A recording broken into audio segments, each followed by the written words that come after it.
this fall the most? All of them. Right? There's not a position, maybe corner and guard with Josh that are set. So everything's a battle, which is exciting. Can you tell us about that sign outside the gate that says "How are you feeling"? Is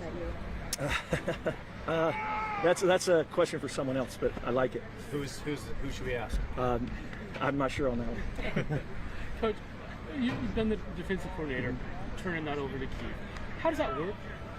Do you maintain a level of involvement in that? You turn it over entirely to him? You work together?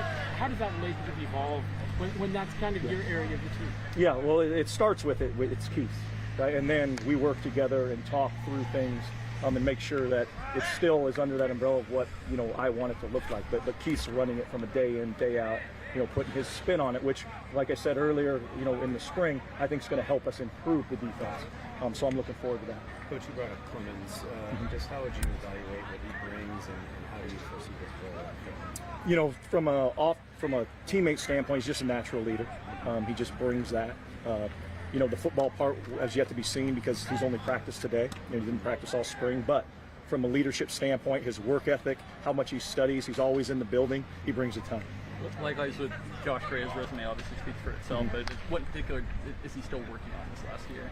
Well, he played tackle mostly for us, and he wants to move inside, especially for his opportunity at the next level. So he'll play guard, center for us, and work that to make his, him more valuable at that next level. But he's going to kind of be learning a lot of new things about the inside position as we go through fall camp. How has that transition from what you've seen kind of gone for him? Oh, it'll be easy for him. I mean, Coach Mahalchek did a great job all the time of teaching all those guys all 5 spots. Coach DeVan does the same thing, so that transition's not that tough. But it'll take a little work of physically doing it. Bird's eye view on the wide receivers. How would you assess the run? What do you like about that group? I like their length and their speed. I think it's as long as we've ever been in there, and probably as fast from a whole group standpoint. So I'm excited about that. I think there's a lot of guys that can play, and I think it's going to be another position group that's going to have a big-time battle to get reps. Who's the fastest guy? Oh, I couldn't tell you. I have no idea. Well, we don't race them. We don't race them. This is the first season not being part of the Pac-12. Does it feel different? Change your perspective of anything going into the season? No, not at all. I mean, what off season it does, because you're just hearing so much about it, but the actual football part and going and winning games, it has no bearing on it. You were in Vegas recently with that event. What was your biggest takeaway from this, as far as what the commissioner said about helping out you in Washington State in this conference? Yeah, I like what she said, and we've talked a number of times, and I like what her plan is and the direction that she wants to take this thing. So, all we can control is winning, and if we win and we're successful, then we're going to be valuable to whenever that shakes up again. You've been very bullish on this team and its chances to compete for a CFP bid. Why so confident?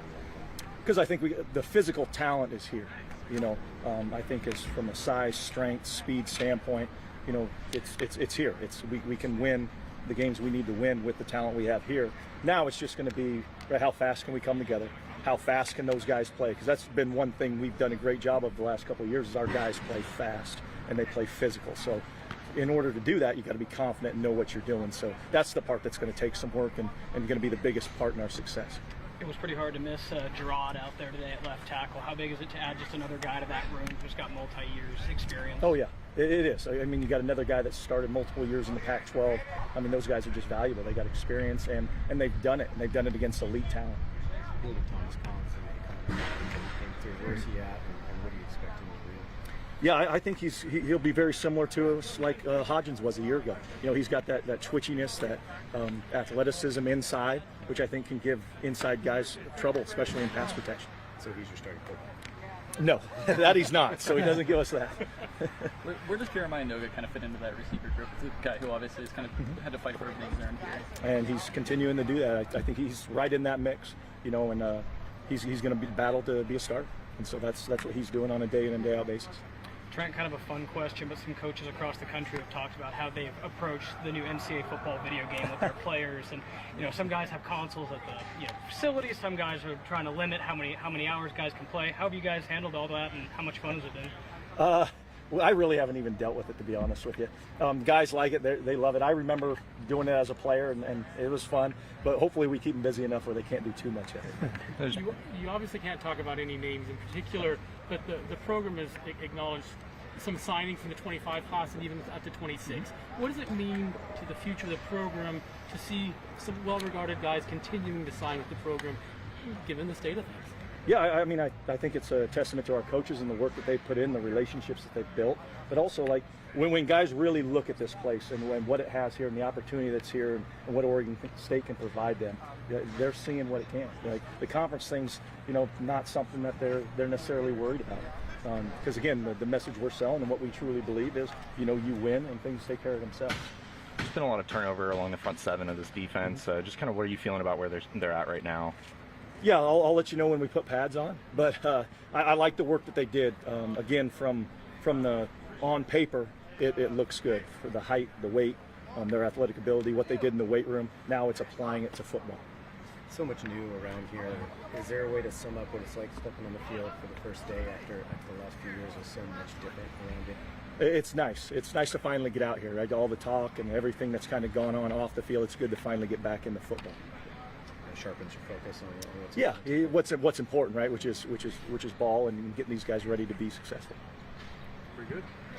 Thanks. Yeah. What's up? How important is it to you to maintain the intensity and the rivalry of the Oregon State games, despite being in different conferences? Yeah, I don't think that's going to be a problem, to be honest with you. I think what it always was two teams that are, that they're close together. The fan bases grew up in their respective towns and in the state of Oregon, so it's always going to be an intense rivalry. Thanks, Trey. Yep, no problem. Thank you. Great. Yes. Yeah, nice to meet you. Oh, good. Nice to meet you. Yeah. Nice to meet you.